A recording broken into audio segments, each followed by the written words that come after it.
My name is Ethan, and I used to live in Havenwood. It wasn't just a town, it was a postcard, a living embodiment of tranquil Americana nestled deep in the forgotten corners of the Pacific Northwest. Picture it, ancient, towering pines that smelled of damp earth and clean air, a winding river that sparkled like a discarded ribbon of light, and houses with porch swings that creaked a lullaby on summer evenings. Everyone knew everyone. Kids rode bikes unsupervised, leaving them sprawled on lawns without a second thought.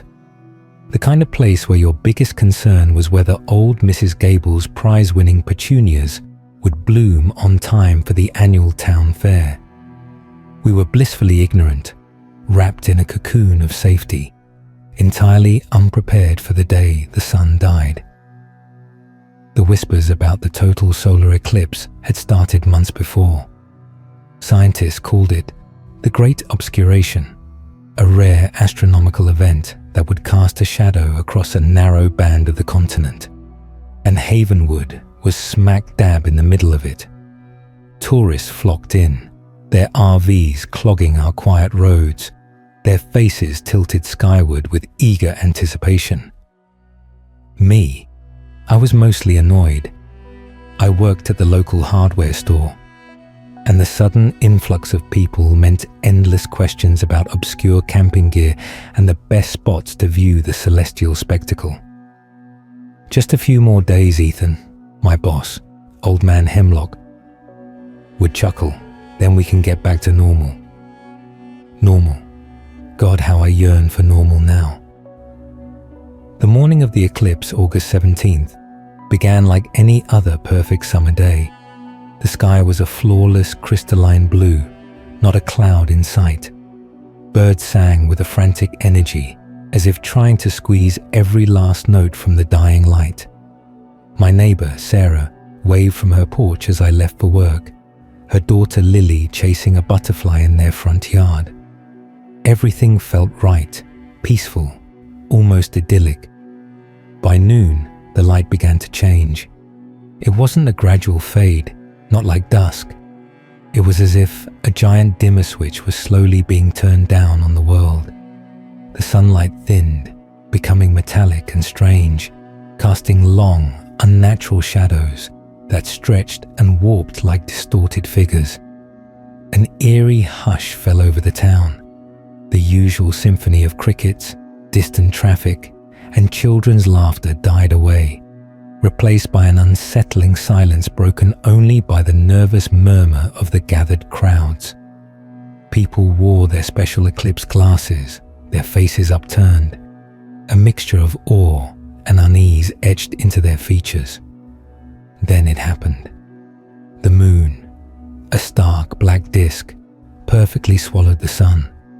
The last sliver of brilliant light vanished, and the world plunged into an instantaneous, profound darkness. It wasn't night.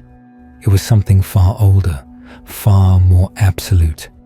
The kind of darkness that felt ancient and primal, that seeped into your bones and made the hairs on your arms stand on end. The temperature dropped sharply, and a cold, clammy wind swept through the streets, rustling leaves that sounded like frantic whispers. From the crowd, a collective gasp rose, followed by a confused babble. But it wasn't the sound of awe, it was the sound of terror. The corona of the sun, usually a fiery halo, seemed to pulse with an unholy, sickly green light. It was wrong. It wasn't the beautiful, ethereal glow we'd seen in textbooks. It was sickly, almost reptilian. And as I stared, a creeping dread slithered down my spine. Then, the power went out. One by one, the street lights, which had flickered on automatically in the premature dusk, winked into oblivion. The emergency lights in the hardware store died. Car engines, which had been idling, coughed and sputtered into silence. The generators that were supposed to kick in, the ones we'd checked just yesterday, failed. A wave of panicked shouts erupted from the street. "What's happening?" someone screamed. "The power's out," another voice echoed, laced with fear. In the sudden, absolute silence, a new sound began. It was faint at first, a distant, wet slithering, like something enormous dragging itself across a rough pavement. My heart hammered against my ribs. I stumbled back from the display window, knocking over a stack of fertilizer bags. Old man Hemlock, who had been peering out with his glasses perched on his nose, spun around, his face ashen. "Did you hear that, Ethan?" His voice was a thin whisper. The slithering grew louder, closer. It was coming from the main street, where moments before, hundreds of people had been gathered. And then came the screams. Not just a few, but a chorus of panicked, guttural shrieks that ripped through the unnatural silence, each one a sharp, agonizing blade to the ears. They were the screams of pure, unadulterated terror. "Stay inside, Ethan," Hemlock yelled, fumbling with the lock on the front door, his hands trembling. But it was too late. Through the large glass window, silhouetted against the sickening green glow of the corona, I saw them. They weren't human, not even close. Their forms were indistinct, shadowy, as if they absorbed the last vestiges of light around them. But their movements, they were fluid, unnatural, like oil spreading across water. They moved with a disturbing grace, flowing rather than walking, their bodies elongating and contracting in ways no living creature should. They were tall, impossibly so, their limbs spindly and disproportionate. And their heads, they weren't visible. Instead, where a head should be, there was just a void, a deeper darkness, an absence of light that seemed to suck the very air out of the space around them. They moved through the panicked crowds like sharks through a school of fish. I saw one reach out a long, impossibly thin arm, and a man's scream was abruptly cut short. His body crumpled, and the shadowy figure seemed to absorb him, drawing him into its own indistinct form until he was gone, dissolved into the deepening gloom. It wasn't a struggle. It was an instant, terrifying assimilation. "Oh God," Hemlock whimpered, collapsing against a shelf of paint cans, his eyes wide with horror. The screams outside intensified, then began to fade. Fewer and fewer. The slithering sounds were everywhere now, wet and resonant, like giant slugs dragging themselves across concrete. The air grew colder, and a metallic, acrid smell, like ozone mixed with something rotten, began to fill the store. I backed away from the window, my legs feeling like lead. My mind screamed at me to run, but my body was frozen in a terrifying paralysis. The sheer impossibility of what I was witnessing broke something in my brain. This wasn't a dream. This was real. Through the window, I saw the shadowy figures start to move away from the main street, fanning out into the town. They flowed into alleys, around houses, their forms shifting, adapting to the contours of the landscape. They were searching. And then, I heard it. A soft, scraping sound at the back of the store, near the loading bay. Hemlock was still huddled on the floor, muttering incoherently. I grabbed a crowbar from a display rack, my knuckles white as I gripped the cold metal. Every instinct screamed at me to hide, but the thought of those things finding me, dissolving me, I couldn't.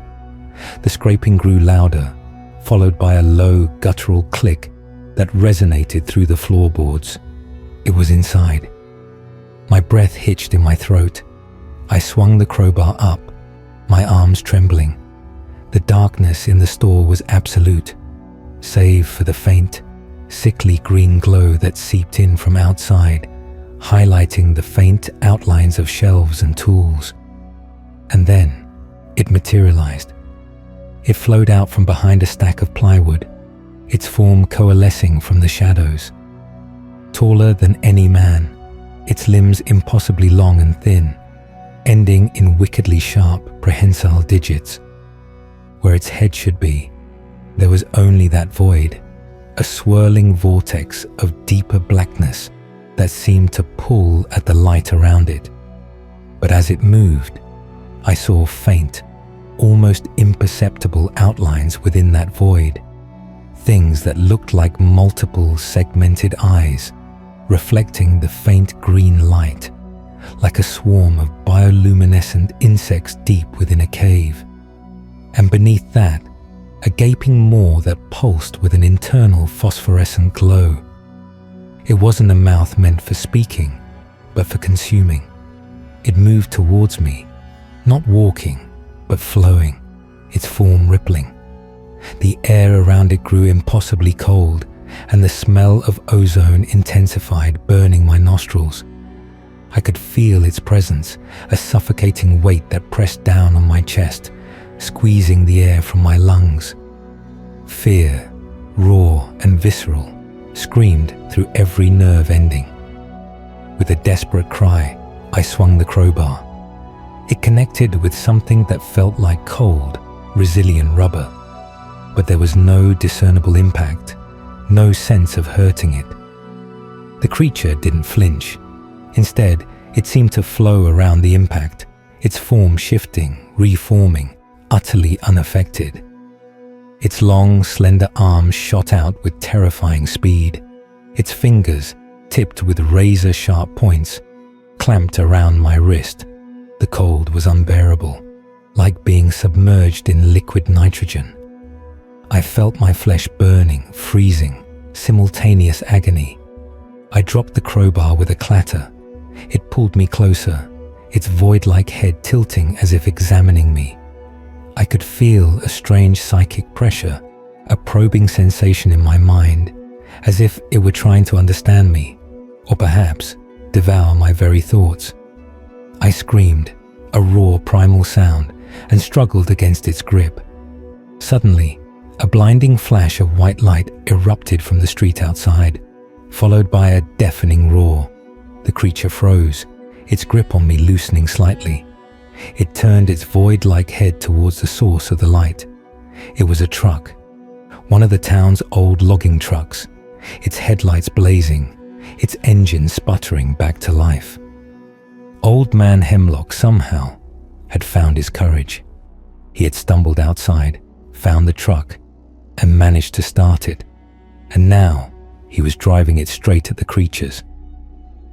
The creature holding me released its grip. I stumbled backward, clutching my freezing wrist. The other shadowy figures outside reacted to the sudden light and noise, recoiling, their forms momentarily shrinking. They seemed sensitive to the sudden influx of light. "Ethan, get in!" Hemlock screamed, leaning out the window of the truck, his face a mask of terror and determination. I didn't hesitate.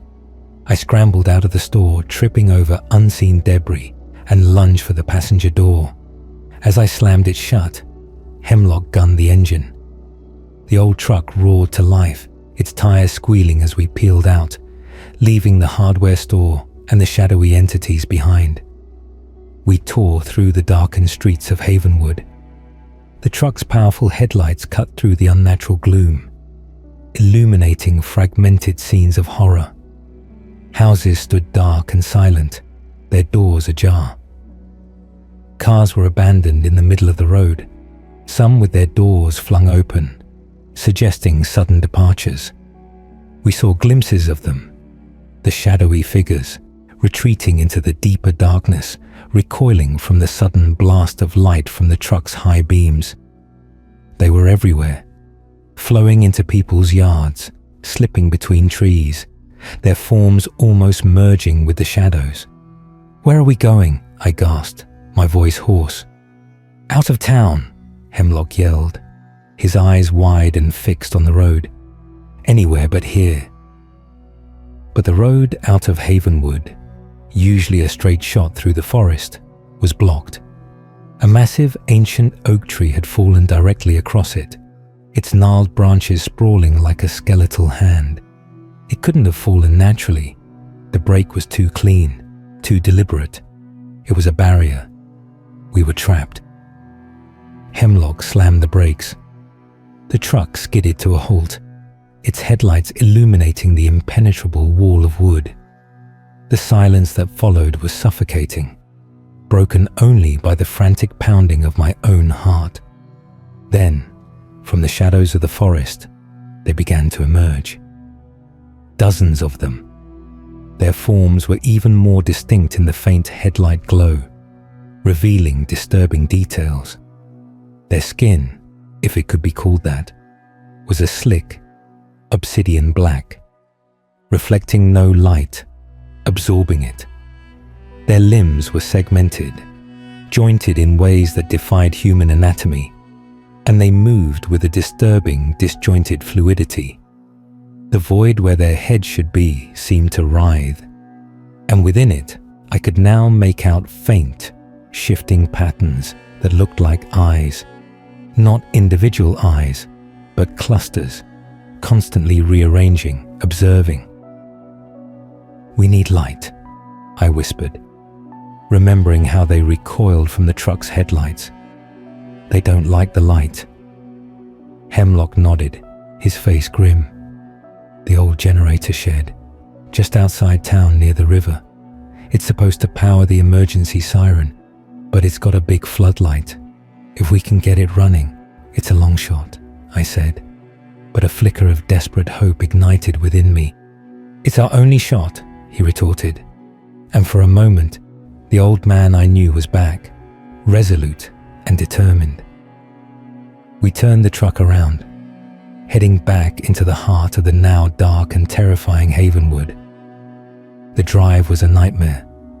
Every shadow seemed to hold a lurking threat.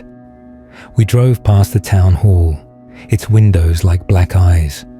We passed the school, its playground eerily still, the swing set swaying in the cold wind, a silent testament to stolen innocence. The town was a graveyard, empty and desolate save for them. As we approached the residential areas, we saw signs of what had happened. Doors hanging open, a forgotten child's bike lying on its side in the middle of a lawn, a dinner plate still on a porch table. The chilling realization dawned on me. Everyone was gone, assimilated, vanished.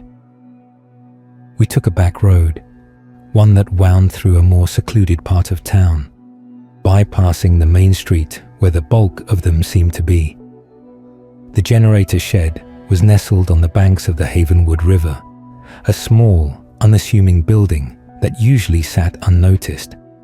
As we neared it, the truck's headlights cut through the pervasive gloom, revealing a horrifying scene.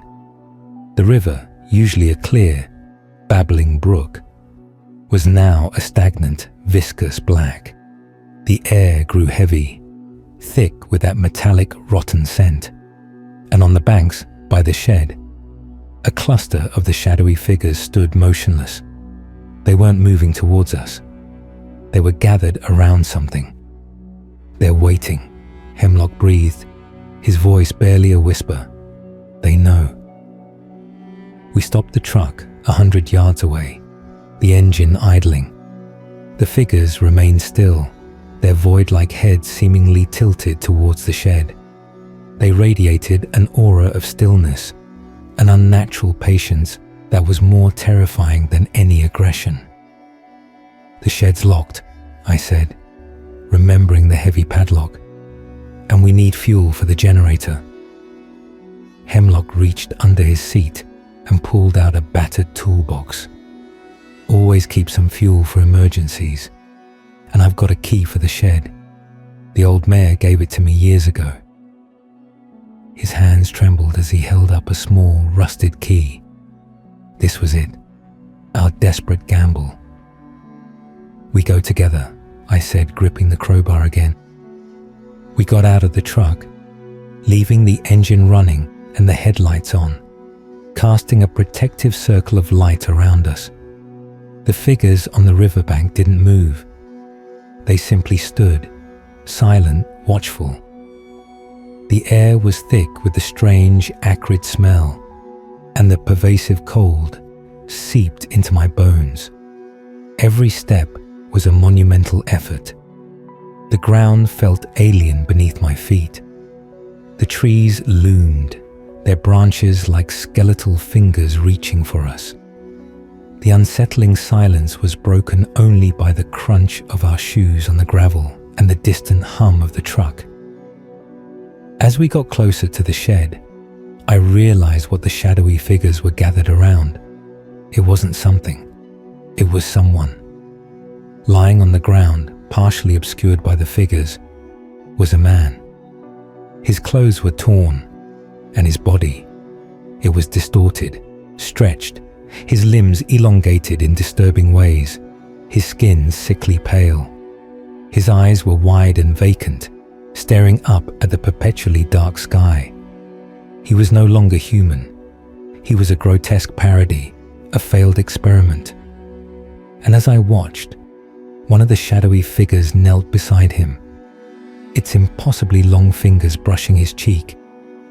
And then, a faint, almost imperceptible shimmer, like heat rising from asphalt, emanated from the man's body and was drawn into the void where the creature's head should be. It was feeding, not on flesh, but on something else. His essence, his soul. A wave of nausea washed over me. This was worse than I could have imagined. They didn't just consume, they harvested. "Hurry," I urged Hemlock, my voice a strained whisper. We reached the shed. Hemlock's hands shook violently as he tried to insert the key into the padlock. The silence from the figures on the bank was unnerving. They hadn't moved. They were observing us, a predator's patient gaze. Finally, with a loud clunk, the padlock snapped open. We yanked the heavy door open, revealing the small, musty interior of the shed. The generator stood in the corner, a bulky, old-fashioned machine. Next to it was a large, industrial-strength floodlight on a tripod. "Fuel first," Hemlock gasped, already fumbling with the gasoline can he'd brought. As he poured the fuel, I heard it. A soft, collective hiss from the riverbank. They were moving. I spun around. The shadowy figures were no longer still. They were flowing towards us, faster now, like an incoming tide of living darkness. The air grew colder, the rotten smell intensified. Their silence was broken by that chilling, wet, slithering sound, punctuated by faint, guttural clicks. "Almost there, Ethan," Hemlock grunted, pulling the cord on the generator. It coughed, sputtered, and then, with a glorious roar, it roared to life. The floodlight, mounted on its tripod, flickered once, then burst to life, bathing the entire area in a blinding, pure white light. The effect was instantaneous and dramatic. The shadowy figures recoiled with a collective shriek, a sound like tearing metal and rending flesh that scraped against my eardrums. They writhed, their forms contorting, shrinking, dissolving at the edges as if they were made of smoke. They were vulnerable to the light, desperately vulnerable. "They're retreating," I yelled, relief flooding through me. They scattered, flowing back into the deepest shadows of the forest, melting into the darkness from which they came. But as they vanished, I saw one last thing. From the swirling void where one of their heads should be, a single, brilliant green light pulsed, as if a baleful eye was staring directly at me, burning with ancient, hateful intelligence. It lingered for a moment, a promise of return, before finally dissolving into the encroaching gloom. The sun, when it finally returned, was a weak, pale thing. It was hours later, a full 4 hours after the eclipse had begun. The shadow had passed. The abnormal darkness receded, replaced by a weak, hazy light that felt wrong, artificial. But the normal that Hemlock and I yearned for would never return. Havenwood was a ghost town, Houses stood empty, their doors ajar, their windows like vacant eyes. Cars were abandoned on the roads, silent monuments to the vanished. The air still carried that faint, metallic, acrid scent, and an unnatural chill lingered, seeping into every corner. We drove through the streets, our faces grim. We were two of the very few. We found others, scattered, terrified, huddled in basements or hidden corners. Those who had been lucky enough to escape the initial onslaught, or who had been shielded from the absolute darkness by some fluke. Old Mr. Henderson, who had been in his underground bunker. Sarah's daughter, Lily, who had hidden herself deep in their root cellar, whimpering with terror. But they were few, so few. The world outside Havenwood was in a state of chaos. News reports, flickering on battery-powered radios, spoke of widespread power outages, inexplicable disappearances in the path of the eclipse, and strange, unidentifiable phenomena. The government was trying to spin it as a mass hysteria, a collective hallucination brought on by the rare astronomical event. But we knew, we had seen. We were taken to a makeshift refugee camp, set up miles away. We told our story to disbelieving officials, to doctors who looked at us with pity, seeing shock and trauma in our eyes. They couldn't comprehend. They called it eclipse psychosis. They said the darkness had played tricks on our minds. But I know what I saw. I know what I felt. The cold, the smell, the terror. The way they moved, like something from a nightmare given hideous form. The way they fed, and the feeling that lingers even now, months later, as I sit in a sterile white room, recounting this tale. It's the constant, gnawing awareness that they are still out there. They return to their shadowy realm, wherever that may be, when the true light came back. But they were here. They found a doorway in the dark. And if they found one, they can find another. The memory of that sickly green light in the void where their heads should be. The feeling of their psychic probing. The way they withered in the floodlight's glow. It haunts my every waking moment and invades my dreams. I see the endless swirling eyes within the darkness, hear the wet slithering, feel the pervasive cold. Havenwood is gone. Not physically destroyed, but wiped clean of its life, its soul. A monument to the day our town went dark.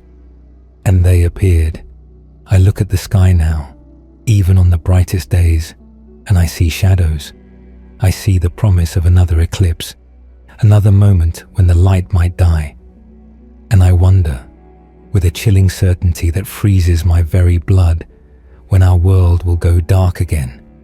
And when it does, what new unspeakable horrors will emerge from the void. I'm telling you this not for sympathy, not for understanding, but as a warning. The darkness holds things we cannot comprehend, things that lie dormant, waiting for their chance. And sometimes, all it takes is a moment of profound shadow for them to step into our world. Be ready, because the next time the light fades, they might not just appear in a small town like Havenwood. They might appear in yours.